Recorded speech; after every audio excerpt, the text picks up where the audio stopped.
got some work to do, but can we give it up, please, for Chris? Thank you so very much. All your leadership. And Michaela, I was looking for you. I don't know where you are, but I'm saying hello to you, too, because you are part of the reason I do what I do. Thank you. All right, Harrisburg, are we ready to do this? Are we ready to vote?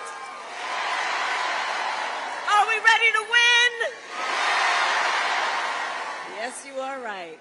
Oh, it is good to be back in Pennsylvania and with so many incredible leaders, including your extraordinary Lieutenant Governor Davis, State Representative Kim, and Mayor Williams. And let's send Bob Casey back to the United States Senate. All right. Okay, so this election is underway, and I want to thank everyone for taking the time out of your busy lives to be here this afternoon, for us to all be under one roof together, sharing this moment of commitment to our country and each other. I thank you all for the time that you are taking for us to all be here together.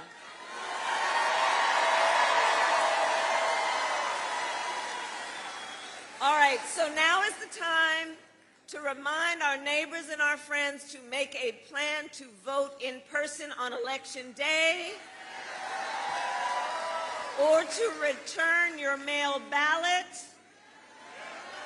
And Pennsylvania, if you still have a mail ballot, you can take it to a ballot drop box or an election office in your county by 8 p.m. on Election Day. Let's spread the word and ask folks to go to iwillvote.com if they need more information. So I'm visiting with you this afternoon because we need you to vote, Pennsylvania. We need you to vote. Because we have just 6 days left in one of the most consequential elections of our lifetime. And we have work to do. We still have a lot of work to do, but we like hard work. Hard work is good work. Hard work is joyful work. And make no mistake, we will win. We will win. We will win. And part of the reason we will win is because I do believe when you know what you stand for, you know what to fight for. And we know we have an opportunity in this election to turn the page on a decade of Donald Trump trying to keep us divided and afraid of each other. That is who he is, but Pennsylvania, that is not who we are.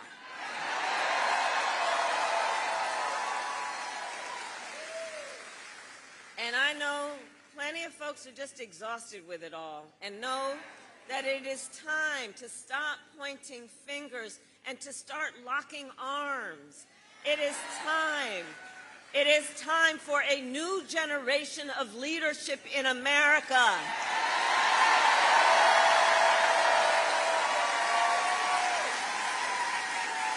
And together with you, we will do this, and I am ready to offer that leadership as the next President of the United States of America.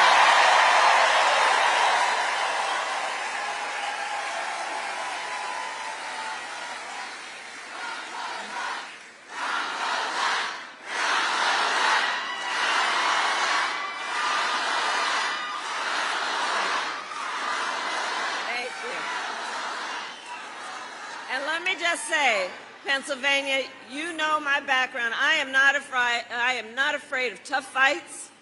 For decades, as a prosecutor and the top law enforcement officer of our biggest state, I won fights against the big banks that were ripping off homeowners,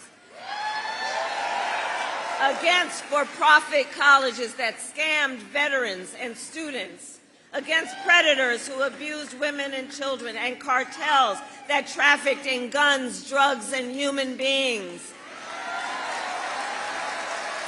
And if you give me the chance to fight on your behalf as president, there is nothing that will stand in my way of working for you.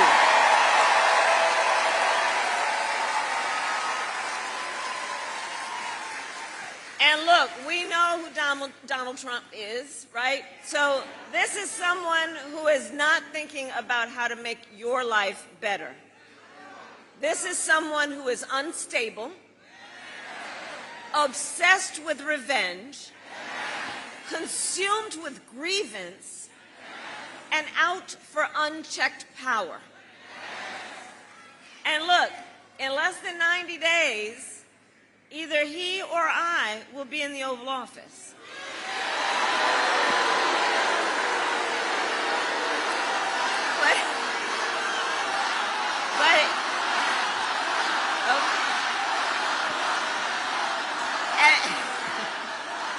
Because here's the thing, we know if he is elected on day one, Donald Trump would walk into that office with an enemies list.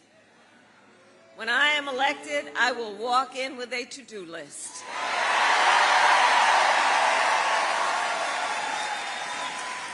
And at the top of my list is bringing down your cost of living. That will be my focus every single day as president. I will give a middle-class tax cut to 100 million Americans. Enact the first ever federal ban on price gouging on groceries.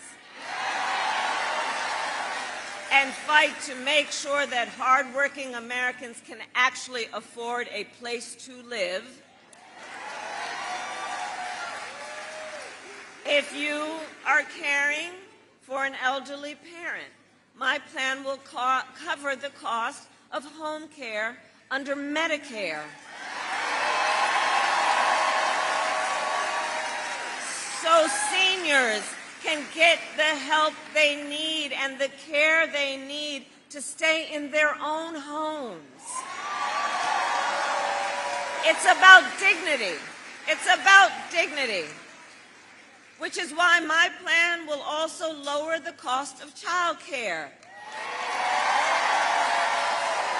Cut taxes for small businesses and lower health care costs, because I believe health care should be a right and not just a privilege of those who can afford it.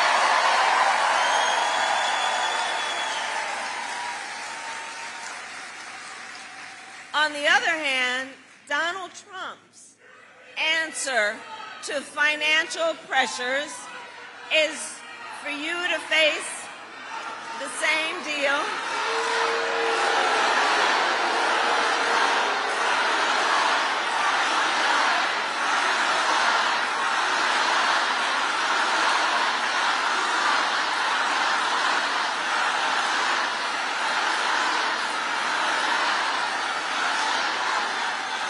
Here's the thing. Let me say something. We are 6 days out of an election. We are 6 days away from an election. And ours is about a fight for democracy and your right to be heard. That is what is on the line in this election. That is what is on the line in this election. Look, everybody has a right to be heard, but right now I am speaking.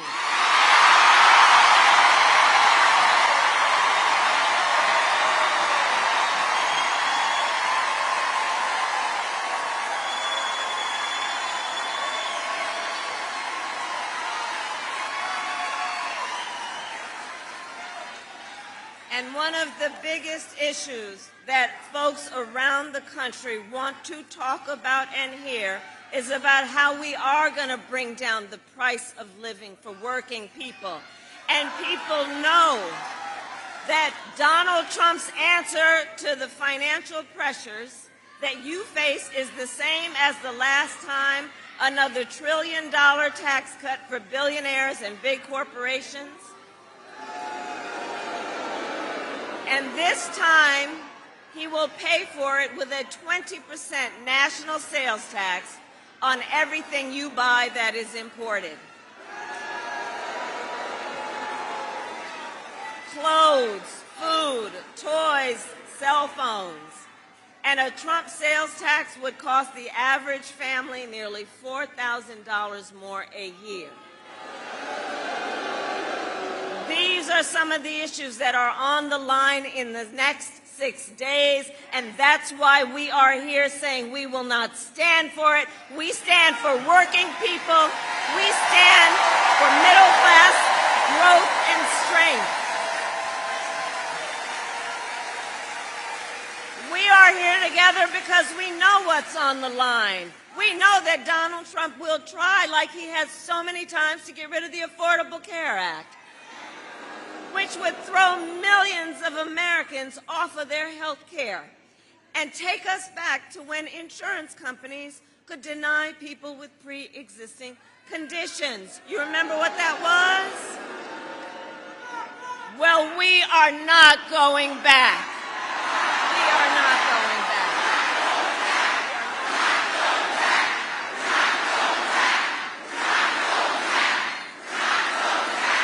We're not going back. And we are not going back because ours is a fight for the future, and it is a fight for freedom, like the fundamental freedom of a woman to be able to make decisions about her own body and not have her government tell her what to do. And we remember how we got here. Donald Trump, when he was president, hand-selected 3 members of the United States Supreme Court with the intention that they would do just as they did and overturn the protections of Roe v. Wade. And now in America, 1 in 3 women in America lives in a state with a Trump abortion ban, many with no exceptions even for rape and incest, which is immoral. Immoral. And look, Donald Trump's not done. He would ban abortion nationwide, yes, even here in Pennsylvania if he were successful. He would restrict access to birth control, put IVF treatments at risk, and force states to monitor women's pregnancies. Just Google Project 2025. Read the plans for yourself. And let us agree, one does not have to abandon their faith or deeply held beliefs to agree the government shouldn't be telling people what to do. Not the government. Not the government.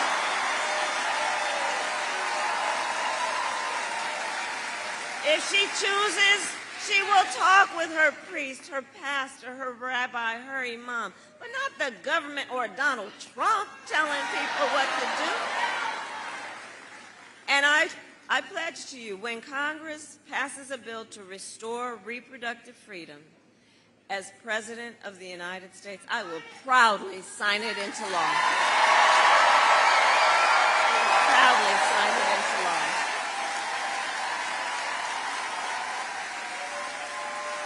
So, Pennsylvania, I am asking for your vote.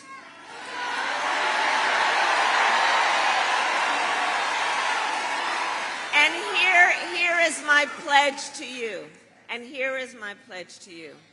As your president, I pledge to seek common ground and common sense solutions to the challenges you face.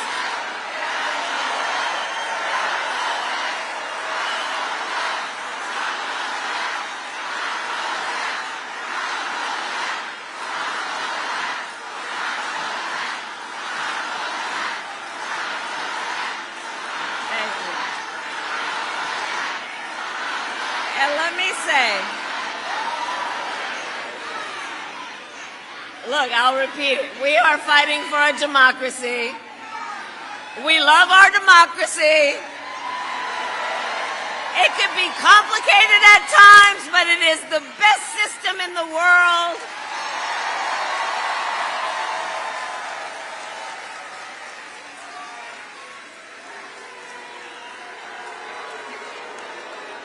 It's okay. It's okay. It's okay. It's okay. All right. So look, I will continue with my point. I pledge to you that as President of the United States, I will not be looking to score political points. I will be looking to make progress.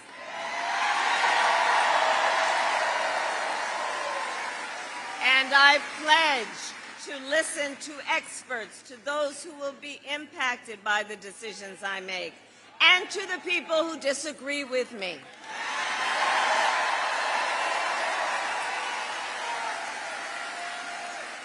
And at this particular moment, it should be emphasized that unlike Donald Trump, I don't believe people who disagree with me are the enemy from within.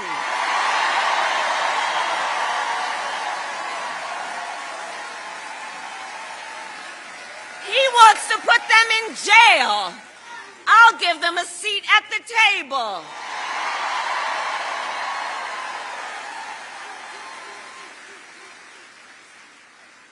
And I pledge to be a president for all Americans and to always put country above party and self.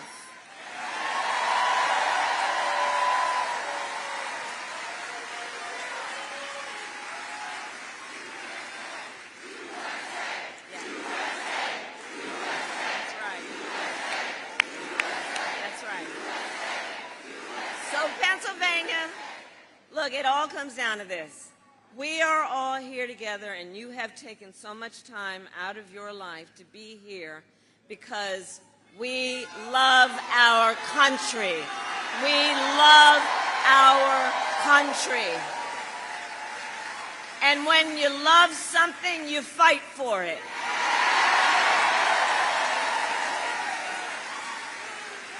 And I do believe it is one of the highest forms of patriotism, an expression of our love of our country, to then fight for its ideals, to fight for the ideals of our country, and to fight for the promise of America. That's what this is about. I have always believed in our nation's promise because I have lived it. I grew up a child of the civil rights movement. My parents would take me to marches when I was in a stroller, where people from all walks of life, all kinds of backgrounds, came together to fight for the ideals of our country, the ideals of freedom and opportunity. I've lived the promise of America. I saw how hard my mother worked to give her daughters the same chances our country gave her. Growing up, I was blessed to have family by blood and family by love.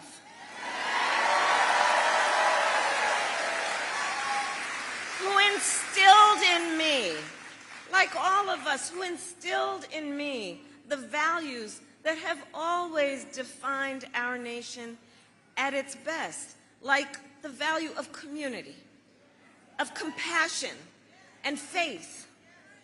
I've lived the promise of America. I've spent my life fighting for people who have been hurt and counted out, but who never stop believing that in our country anything is possible.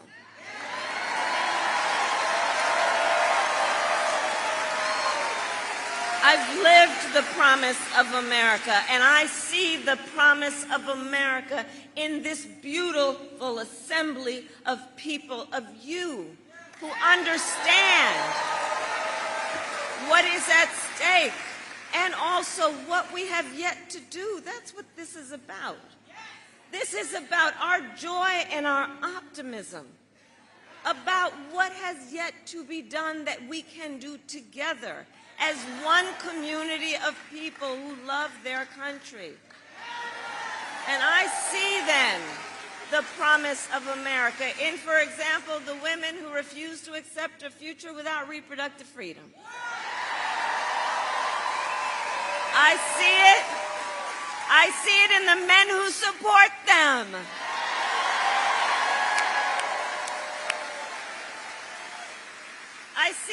Republicans who have never voted for a Democrat before, but put the Constitution of the United States before party.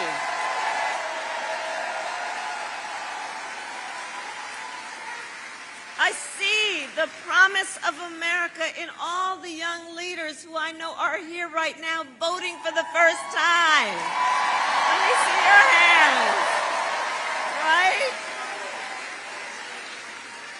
And I love this generation of leaders because, listen, you are rightly impatient for change.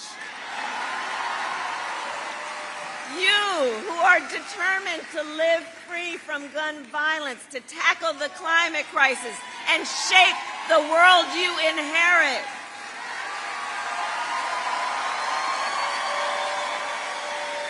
For these young leaders, let me tell you, none of this is theoretical for them. It's not political for them. For the young leaders, this is their lived experience. And I see you and I see your power, and I am so proud of you. Let's hear it for our first-time voters.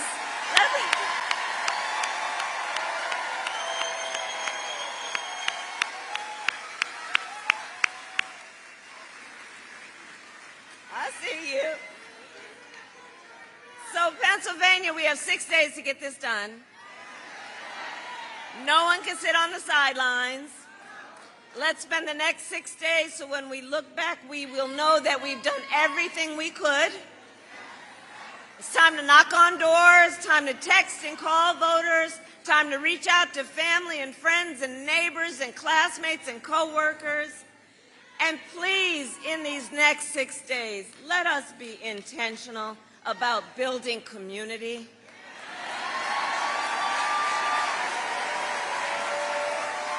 In these next 6 days, let us please be intentional about building coalition. And let us remember, we all have so much more in common than what separates us.